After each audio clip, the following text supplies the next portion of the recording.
Rohit Sachdev, who is the CEO of Soho Hospitality based out of Bangkok. Rohit, welcome to Hospitality Talks.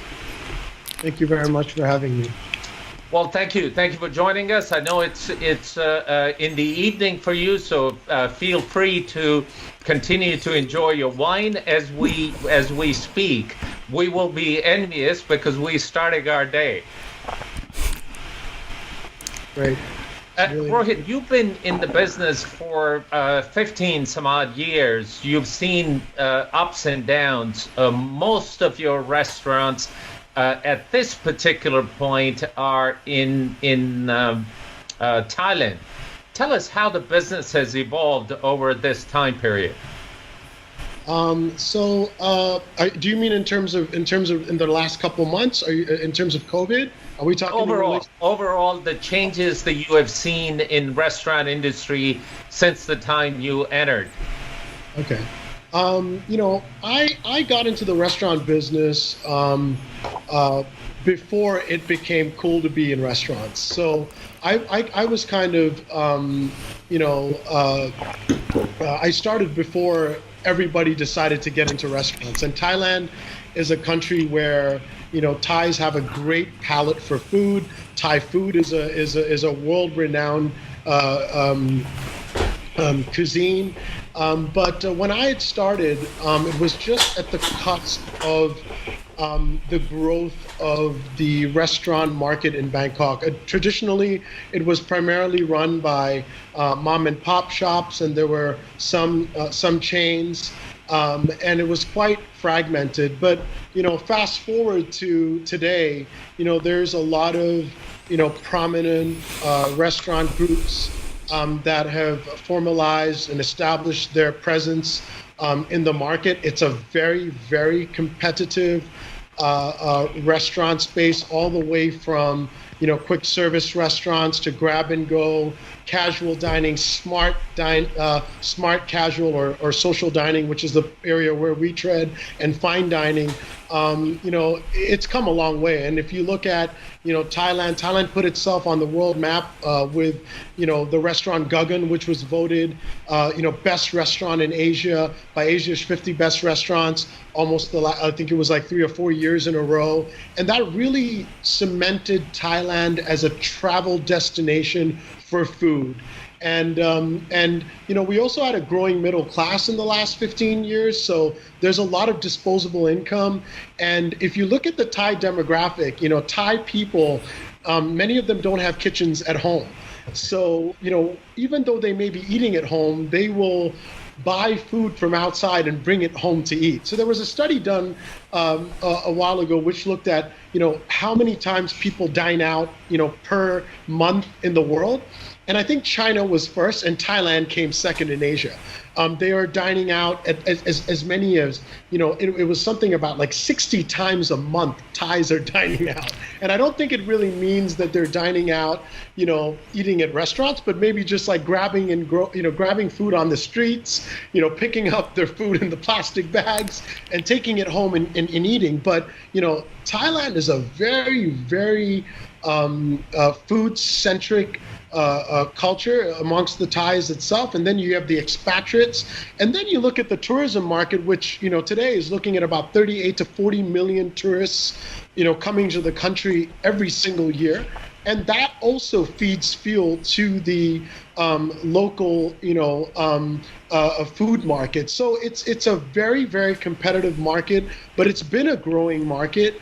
And Thais have an amazing palate for food. I mean, Thai people will travel hours to go and eat food, a particular noodle dish, or they will travel hours to go and eat. So it's a very sophisticated market. And as far as I'm concerned, looking at the Thai, look at Asia Pacific and Asia as a whole, I would say that Thailand has one of the best offerings in terms of food and beverage. Maybe it doesn't have the recognition. People always talking about Hong Kong and Singapore. I think because those markets are more mature. But if you ask me, I think Thailand is number one when it comes to food.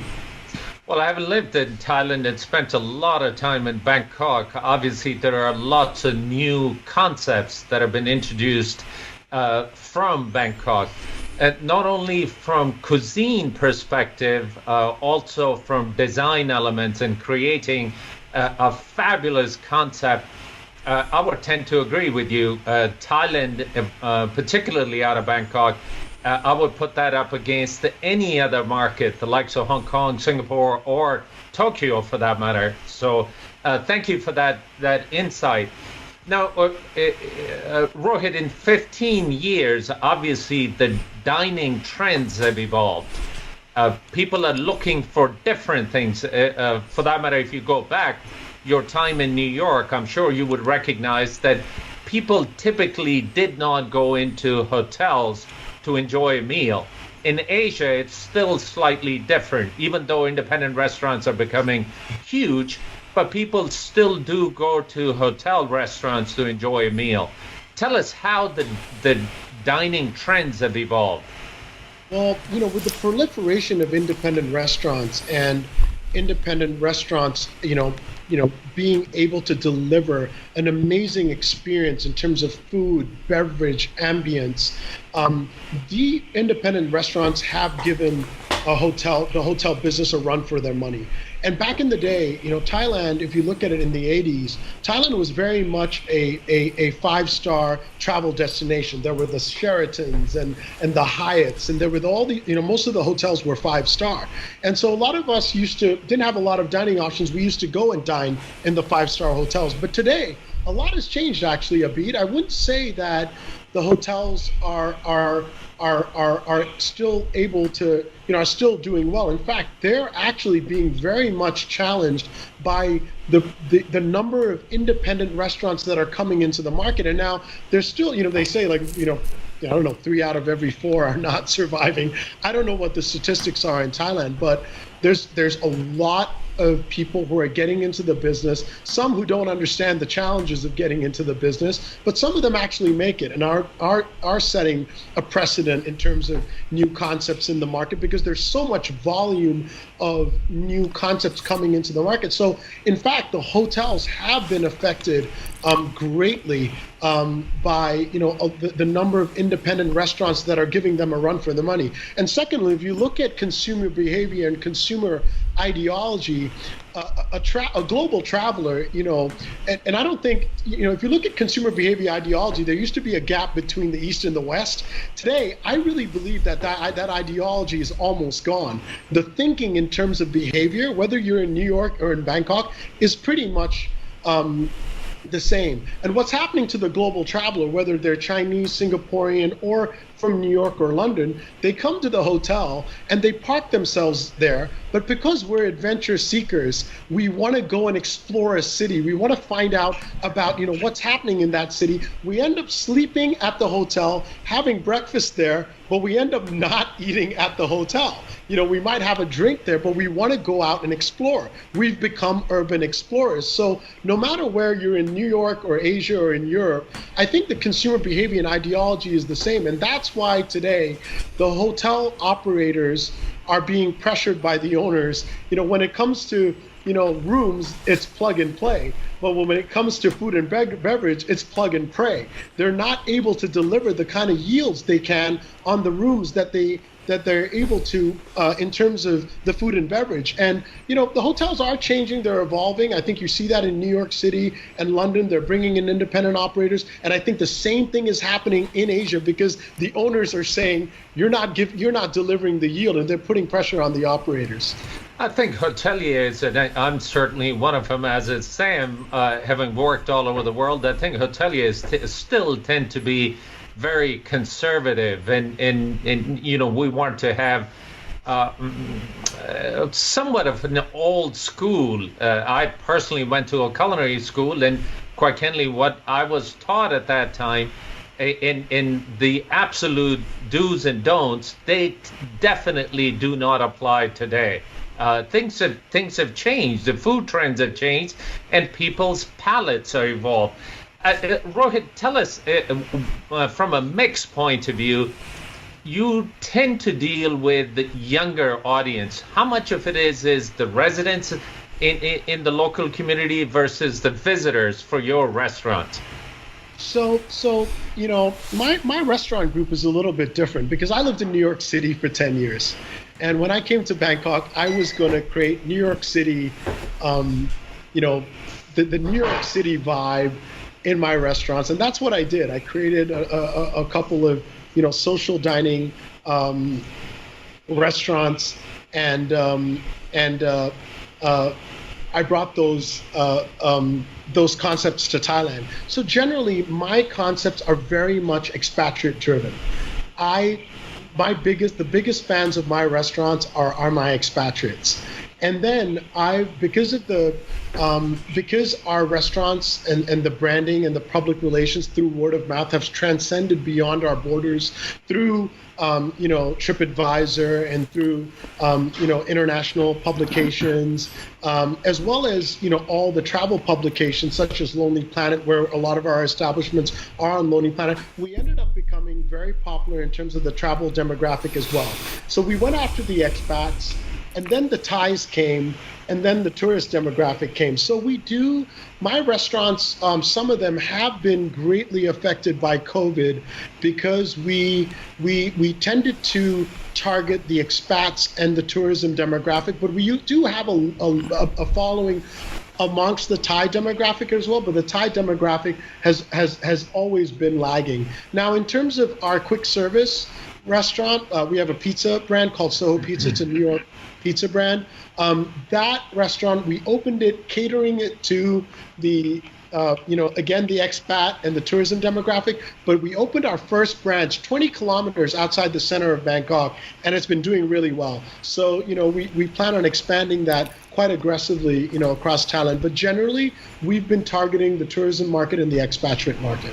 Rohit, this pivot to quick service was more recent for you. Tell me what brought that about. Do you find that one particular type of restaurant, whether it's quick service or casual dining or social dining, as you say, is the financial model better in one type of restaurant over the other?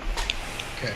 So the first thing I learned during COVID was that we need to diversify. And the fact that I was diversified across a number of different business, I'm really glad that we have different income streams coming to. When I look at the restaurant portion of our business, I'm very grateful now that I also had diversified. I have some casual dining. I've got some social smart, what I call social smart fun dining restaurants, kind of similar to the popular New York sort of dining scene restaurants. And then I got into the pizza game, and the pizza game, the pizza business is great for a number of reasons. First of all, you're dealing with lower price points and greater accessibility. Secondly, in terms of CapEx, it's a much lower CapEx for a particular outlet. And then the yield you can get is amazing. I mean, with some of our outlets, we're looking at a return on our investment in, you're looking at like anywhere between 3 to 4 months and maximum within a year. So, at this time where restaurants are facing, cash constraints and financial cash flow constraints, the pizza business is actually not only just saving us, but giving us the opportunity to generate more cash flows to help us compensate the loss of cash flows from the other businesses that were targeting the expats and the tourism demographic. So I'm really glad that we have that business. And in fact, we've got 3 Soho Pizzas now. We've got 3 more. We're actually in an expansion phase with that business. I mean, who's building more? Who's opening more outlets? I mean, we are. We've become more opportunistic. We've got 3 more outlets opening up. And I just got a call by the big mall retailer, one of the big retailers today, saying that they've got 2 more sites for me. And I'm going on Monday to see 2 more sites. And if I like them, I'm going to continue moving forward. So I think in some senses, we have to retract as a restaurant group, but on the other essence, I really think we also need to go on the offense. We need to be aggressive. We need to find ways to look at our business and see how we can become better, because if we just stay flat-footed, I'm telling you, we're going to become worse off after this. Fair enough. Well, thank you for that, Rohit. And I'm going to turn it over to Sam in a minute. But in markets like Bangkok, and you have gone into Bali, and you are looking to go into Dubai, some of the very, very, very competitive markets on dining scene, how do you create a competitive advantage? Look, when I created my brands, and I'm a brand creator, I run an interior design company. I create brands and restaurant and F&B concepts for some of the biggest companies in the world. I work with Minor, I work with Radisson, Marriott, Dusit, Anantara. I work with the real big brands. When I created my brands, I always created my brands so that I didn't create them for Bangkok. I created them so that I could bang my brands with any brand in the segment that I'm operating in, whether it was New York, London, Bangkok. And today, and that was the brand, that was the promise. Now, I could say that, yes, my brands are good enough, but ultimately the consumer decides. The consumer decides whether my brand is good enough. And these are Thailand created brands that were created by my own teams. And the fact that we got a call from Marriott saying, we want to take your brands to Dubai. I get calls from guys from Bahrain, Qatar saying, we want to take your Indian brand charcoal to Qatar. I've got calls saying, we want to take your restaurant charcoal to London. We're taking Havana Social now to, we are very confident that, we created brands that are all about two things. One, about experience. The two is about authenticity, making sure our experiences are authentic. And thirdly, making sure that all of our experience tell a great story and connect emotionally to the customers that come into our places. And that's been always the fundamentals of how we built and created brands, the philosophy behind our brands. And I think that, today our brands speak for themselves, and the calls that we get to take our brands international makes us really proud. And we're really excited to be able to take Soho Hospitality and, be able to deliver those types of experiences. We're going to have to localize. We're going to have to learn every time we go into a different market about the ideologies and the behaviors of that market. But we're very confident that when we go into that market, we will bang on with the best brands that are, competing in the space that we do. Well, brands are very emotive, and restaurants are all about experiences. So I think the two fit in very well together. Let me turn it over to Sam, and I'll be back with you. Sam, over to you. Thank you. Yeah, it's a very interesting story you're telling about the different brands, and I'm particularly interested in the aspect of when you are creating restaurant or hospitality concepts. What are the things that inspires you when you go through that dream phase of thinking about developing something like that? So the first thing I look at is I look at the gaps in the market. I look at, people always tell me Bangkok is overloaded with concepts and it's too competitive. But I always think there are gaps in the market.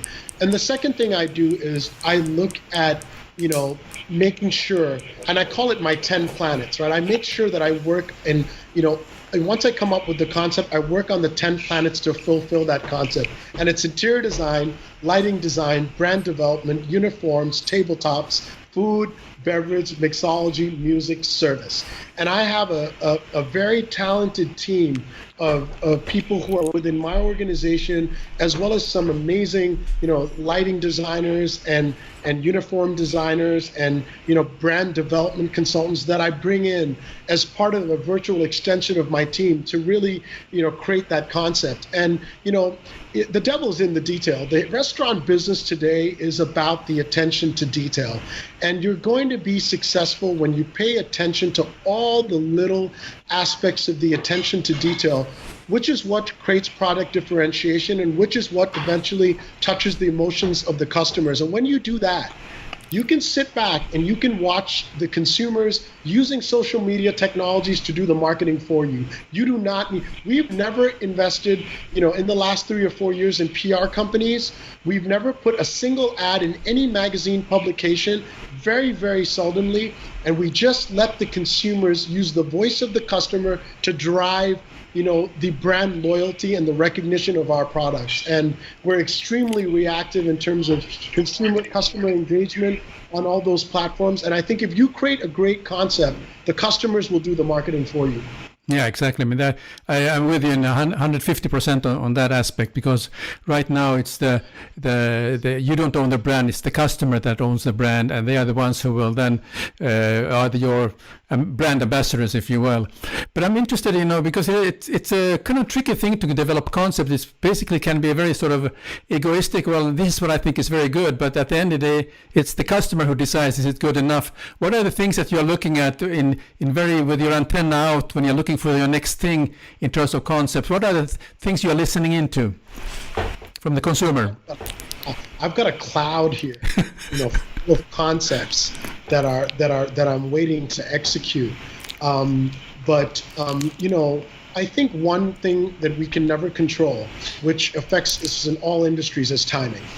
You have to make sure that you are, executing that project, that concept at the right time. And that's the one thing that we can't control. The second thing is, and everyone knows this on this chat, it's location, location, location. You have to really, really, really study. I opened a French restaurant in a location. It had the highest reviews, but I swear to God, I think there was a bad feng shui or whatever on that location, and it didn't work, and I lost a lot of money there. We're going to make mistakes, and we're going to have to take some risks. But I think that at the end of the day, I think once you're in your business and you've been in it long enough, whatever business you're in, you have to trust your instincts. You have to walk into that site. And with that, and when you walk in that site, you're inspired, and you walk around and you look at it, and you have a concept in mind, and you have to say, like, this is a site, and I know I'm going to go for it, and you have to go for it. And hopefully, the 80-20%, 80% of the time you're going to do okay, 20% of the time you're not, and the 20% is going to take a big hit, because when a place doesn't do well, it does take a huge hit on your, one place doesn't do well, it affects the P&L of the other, the other two places that are doing well have to sacrifice the place that's not doing well. And I've gone through that myself. Sure. But at the end of the day, you have to be very, very, instinctive, but you also have to be mindful that ultimately you're creating this for the demographic that you're doing it for, and you have to study, the consumer behavior ideologies of those particular demographics, because they're changing very, very fast. The way the consumers have evolved, and the way they think are changing very, very fast. But the great thing for our business is that no matter what, COVID or not, people want human interaction, and they're going to always go out for a drink or for food. And I don't care what's going to happen or how bad this pandemic gets. I think that things will come back to normal, and we're going to go back out to eat. Yeah. Where do you pick up the signals when you are kind of tuning into what the changes in the customer needs or requirements, or what are your favorite channels where you are trying to hear that or see that signal? So I'm a public speaker on consumer behavior trends, and I'm invited on a lot of talks to talk about consumer behavior ideology. And so I study a lot, and the demographic that I love looking at are Gen Zs and millennials. I study them to a T. And I was talking about this in my other chat and other talks too, and I was saying that there was a lot of anxiety amongst Gen Zs and millennials, because they were coming into the world at a time in which there was climate change, right-wing movements, Donald Trump, the opportunity for them to buy and invest in, real estate, at a time in which, when they're coming in, the price, it's going to take them generations to acquire assets. They were just coming into the world at a time when everything was bad. So what was happening was consumers were wanting to engage with brands that had a sense of purpose. They wanted brands that were going to have a sense of why. And this, I was talking about the anxiety amongst this generation of consumers. I was talking about this before COVID, that they wanted to engage with brands that were going to make their lives better. Because imagine they have no future to look at today. My niece goes to university in London, and she's going to spend a year of her university life in Bangkok, doing classes through Zoom. That wasn't the life that we lived. And so there's a lot of anxiety about their future. And so they just wanted to engage with brands that were going to make their lives better. Let me tell you, now that COVID's come about, that's going to be multiplied 3 or 4x. And we all, as businesses, as restaurateurs, as corporations, as we try to navigate the future of what everybody's calling the new normal, the first question we're going to all have to ask each other is, why are we in business? And it can't be for profits. It has to be about, because we're going to make lives of people better. We're going to make lives of the employees that we work better. We're going to make lives of the communities in which we serve better. And that has to come at the forefront of your stock price and of your profitability. And that's what's really, really changed. Excellent. Well, thank you very much. These are a lot of value that you're providing in this with this information. Let me hand over back to Abid, please. One quick question, Rohit, before we bring in our next guest. Any particular changes that you're having to implement when you're starting to reopen with the COVID still in place? So the one thing I did is, here's the thing, and Abid, you and I talked about this the other day. Restaurants and hotels, we've never innovated. Tell me one, Airbnb came out from outside the hospitality business. OTAs and the technology to handle distribution came out from hospitality business. You ask a fellow restaurateur, do you have a technology that connects table management, reservation management, POS to accounting, CRM? And every restaurateur goes, no, we don't have that. We've never innovated in our industry. It's sad, but it's true. And that's why we've suffered. We've never, ever innovated. The hospitality industry and the restaurant industry has never been innovated. And we're very, very fortunate, many of us, because in the restaurant business, when you do well, you do really well. And now none of us are doing well. So we've gotten away with operating inefficiently for many, many years. But today, we no longer have that privilege. And for restaurants to be able to survive in this post-COVID environment, they're going to have to open the kimono and look within their organizations and look in every aspect of their operational efficiency. And what we've done in our organization is we've come up with a benchmarking project where we're looking at all the various KPIs from financial, from the voice of the customer, operations, marketing, and we're really looking at all these KPIs in a very micro perspective so that we can make sure that when things come back to normal, and we know that the customers are not going to be there like we were before, that we're going to operate as efficiently as we can. And I think that's the message to all my fellow restaurateurs, is that if we want to survive, we have to dig deep and look within our organizations. We have to invest in being operationally efficient, and we have to become tech companies that have a restaurant business. We're no longer in the business of operating food and beverage outlets. We're going to have to become tech businesses that are in the business of delivering food and beverage. And that's what I'm in the process of doing. It's super challenging because I'm having to connect all these apps that don't talk to each other. And that's the biggest problem of our industry. Nothing talks to each other and nobody's out there. It's 2020 and there's not a single vendor out there who can make sure that all of our data is communicating and talking to one another, and at a time in which the data currency is king. So it's well. Thank you for that, Rohit. It is a challenge, and quite candidly, some of that challenge we all take responsibility of it, because most of the people in hospitality industry tend to be technophobes. It's a thin margin business. We always wait for the next guy to use it, and based on what his successes and failures, we'll take it on.